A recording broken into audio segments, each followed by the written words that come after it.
I've been at Nexora for over a decade. I've seen it all, restructuring, layoffs, the usual corporate circus, but through it all, I've managed to stay on top. Senior Systems Architect. That's been my title for years, and I've earned every word of it. But then Sean Mitchell shows up. He's younger than me, by a good 10 years, maybe more, and walks into the room like he owns the place. Designer suit, shiny shoes, the whole 9 yards. No idea what the company actually does, but sure, he's got the swagger. They make him CEO, and it's clear right away. This guy thinks he's the smartest one in the room. We all pile into the conference room for his first big meeting. He's got his agenda ready, rattling off these grand plans like he's already won the game. He talks about changes, big ones, like we're all just waiting for his brilliant insight. He starts tossing around words like innovation and fresh perspectives, without even understanding how the systems we've built keep this place running. And then it happens. He looks at me and says, "So, we've got the tech guy here, right? Tech guy? That's what I am to him? Not the senior systems architect who designed the infrastructure this company runs on. No, I'm just some guy who knows how to fix things when they break. I feel a sharp pinch in my gut, but I don't react. I've been in this game long enough to know that most of these types don't last long." Sean goes on, announcing that he's canceling meetings that have been on the calendar for months, like they're nothing. The team's been working on those projects for ages. He has no respect for the work we've put in. But hey, I've seen it before. Another flashy new CEO who'll be gone in a year or two, replaced by the next one. No big deal. But then, the layoffs start. 2 senior engineers are out by Friday, and Sean brings in a few new people. People he likes, people who probably don't even know what a network protocol is. And me? I'm just sitting here, pushed further into the background of a company I helped build. This isn't going well, and I can feel it in my bones, but I tell myself to keep cool. He'll screw up soon enough, I think. They always do. By the end of the week, Sean's cut 2 key people from the team without so much as consulting me. This is it. It's happening. I start gathering everything I can, documenting every decision, every misstep. I'm not waiting for this guy to mess things up further. I'm preparing for whatever comes next, because I know one thing for sure. Things are about to get bad, and I don't think Sean has the slightest clue how bad. The email came through Friday morning. Sean would like to speak with you privately at 10:30. No context, no agenda, just that. I walked into his office right on time. He didn't even bother looking up from his laptop. "Mike, thanks for coming," he said, all fake casual, like we were catching up over coffee. "Let's keep this quick." I stayed standing. He leaned back in his chair, folded his hands, and said it flat out. "We've decided to eliminate your role as senior systems architect, effective immediately. No warning, no preamble, just like that." My stomach dropped, but I didn't flinch. I kept my face still, not because I wasn't feeling it, because I was. But I wasn't giving this guy the satisfaction. Sean kept talking, like he'd rehearsed every word. "We're heading in a different direction, strategically. Your contributions were appreciated, but they no longer align with where we're going." "Where you're going, huh? Straight off a cliff, but sure." He paused like I was supposed to thank him. I said nothing, just looked at the man sitting there in his $1,000 suit, firing people whose work he couldn't begin to understand. Then came the kicker. "You'll receive a severance package via HR later today. Let's make this transition smooth." Smooth.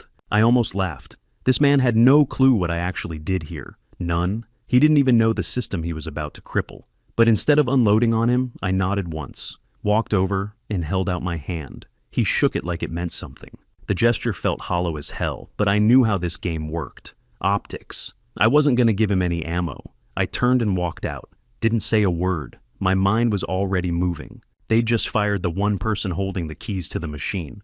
And I mean that literally. I built the core infrastructure, the licenses, the access, the documentation, all tied to me. And the kicker? That license expired Monday. This coming Monday. They had no idea. I went home early that day, poured a drink, sat at my desk, and opened my laptop. No anger, no panic, just clarity. They made their move. Now it was my turn.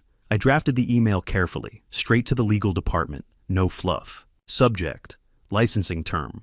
Agreement notification. As of Sunday evening, the company's legal right to operate the core systems I architected will expire. This includes all external platforms, client dashboards, and internal tools tied to the current infrastructure. Please ensure compliance with licensing terms outlined in my original contract, sections 4 and 7. Regards, Mike Sullivan. I hit send. This wasn't about revenge. This was about leverage, and I had all of it. Saturday felt like the calm before a storm you can feel in your bones. I didn't want to waste a single second of it. There was no turning back now. I spent the morning reaching out to my attorney just to double-check everything about the licensing agreement. The last thing I needed was a loophole slipping through my fingers. My lawyer confirmed it all. Crystal clear, everything was solid.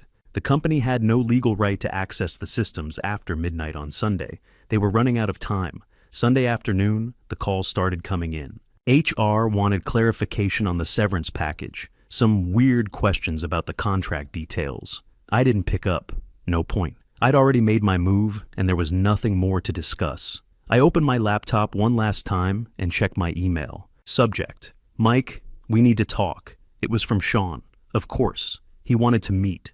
Again. I didn't even bother opening the message. His desperation was starting to show through. I closed the laptop and set it aside. I wasn't answering him. Not today. Not anymore. Instead, I spent the evening off the grid. I didn't need to stare at my phone, didn't need to listen to people scramble. I needed the silence, the space to clear my head before the mess started. The company was about to panic. I was calm. Too calm. By 9 p.m., I started hearing the notifications. Ping after ping. They came in steady, like a drumbeat. Downtime, client-facing platforms offline, internal tools malfunctioning. I didn't check the details, didn't need to. The systems I built were starting to fail, and Sean had no idea why. The phone rang almost immediately. I saw the name pop up. Legal department. I ignored it. A few minutes later, another call. Sean's office. Same thing. I let it ring.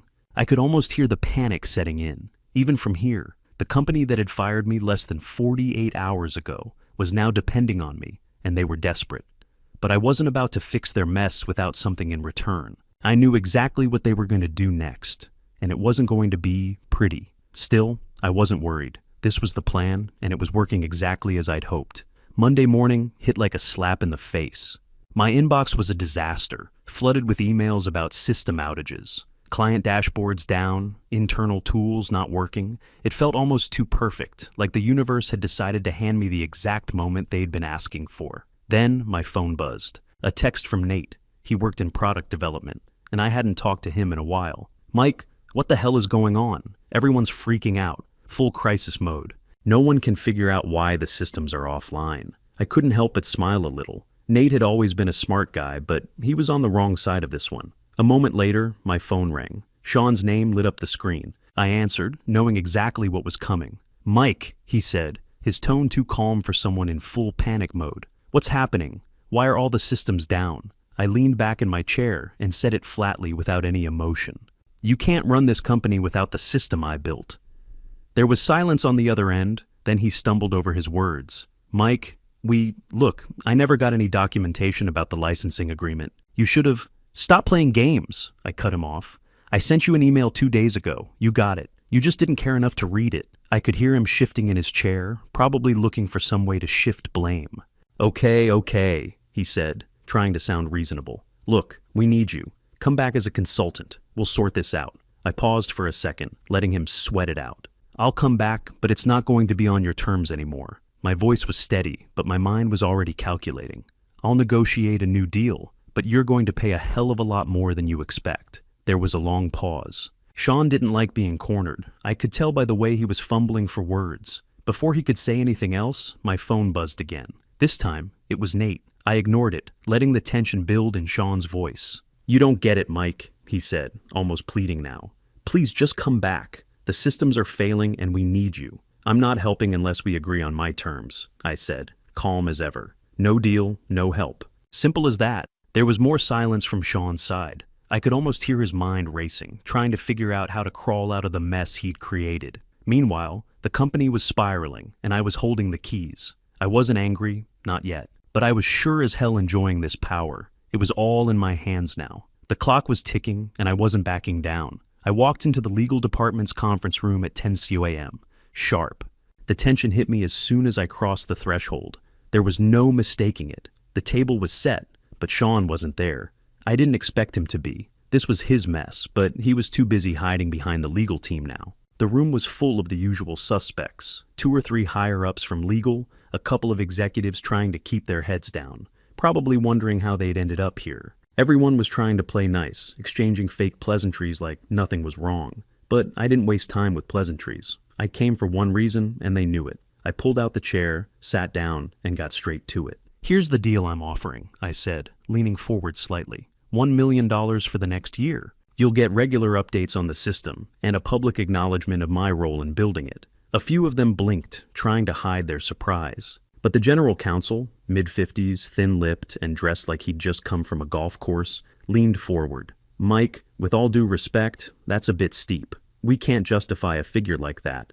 I didn't flinch. "Then you'll be explaining to your clients why their dashboards aren't working, why everything you've built crumbles without me. I know what my systems are worth. You don't have the luxury of time to play games with this." The general counsel opened his mouth to respond, but I cut him off. "You want to keep the company from falling apart?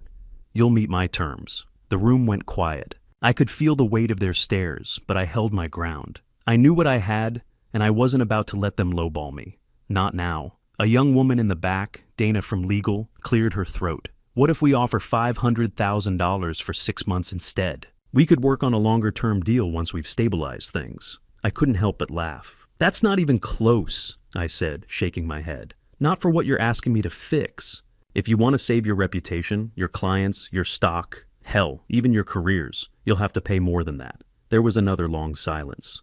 The general counsel looked around the room, probably gauging whether anyone would dare to speak up. I didn't move, didn't blink. This was my moment. Finally, after what felt like an eternity, the general counsel nodded.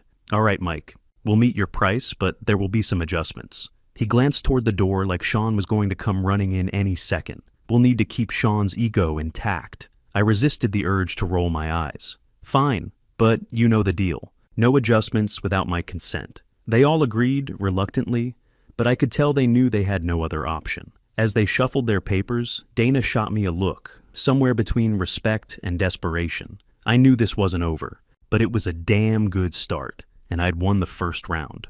Later that afternoon, my phone buzzed with a message from Nate. He was still in the trenches, trying to hold things together, while Sean tried to rewrite the story. "Mike, you won't believe this. Sean is telling the board it was all a misunderstanding. He's painting you as the bad guy. They want to meet with you. Expect a call tomorrow morning." I couldn't help but smile. Sean's desperation was showing.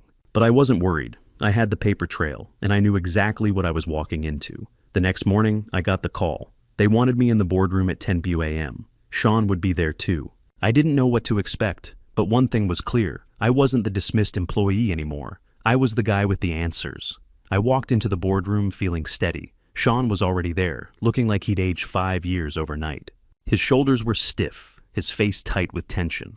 But the room was focused on me now. I was no longer invisible. The chair of the board, a sharp-eyed woman in her 50s, looked at me and said, "Mike, we've asked you here to explain your position. Please, go ahead." I didn't hesitate. "Here's what happened," I said, looking around the room at the board members.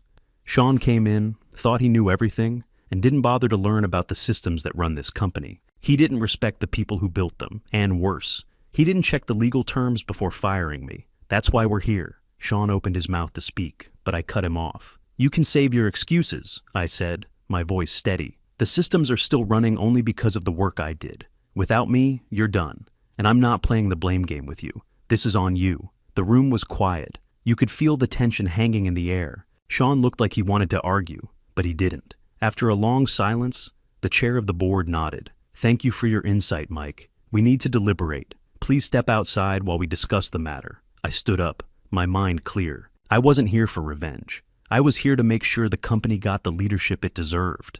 I walked out of the room and waited in the hallway, trying to keep my cool. This was it, the moment where everything shifted. I walked back into the boardroom, with a calm I hadn't expected to feel. Sean wasn't there. The chair of the board looked at me with a steady gaze, then turned to address the room. "Mike," she said, her voice firm, "we've reviewed the situation thoroughly. After careful consideration, we've decided to place Sean Mitchell on administrative leave, pending further review of his conduct." The words hit me like a wave, but it didn't feel like victory. It felt like the truth finally breaking through. The company's mess had been exposed, and Sean had no way out. I'd said my piece, and now the chips were falling exactly where they should. She continued, her tone shifting just a little. "In addition, we are accepting your terms for the licensing agreement. We acknowledge your significant contributions in building this company's core infrastructure. Thank you for your patience. The acknowledgement was almost too much to absorb in one breath, but I nodded. There was nothing left to prove. They knew exactly what I had done for this place. Thank you, I said, feeling the weight of it all settle in. That's all I've ever wanted. I turned to leave, but before I could make it out the door, Dana from legal stepped into my path. She was smiling, almost relieved. Mike, congratulations, she said, her voice quiet but sincere. You've really turned this around. The company's already talking about restructuring leadership training. They're going to make sure something like this never happens again. I raised an eyebrow. You think they'll really change? Dana paused, then shrugged slightly. It's a start, a big one. They know they messed up, and this is the first step in fixing it. I didn't say anything, but I could feel a shift in the air. The company wasn't fixed. Hell, I wasn't sure it ever would be. But for the first time, there was a chance. A real one. I walked out of the building, head held high. The sun was out, and the air felt different today, like the weight of all that corporate bullshit had lifted just a little. Nexora had given me everything I could take from it. I'd done my part, and now it was time to walk away. And as I left, I didn't look back. Not this time.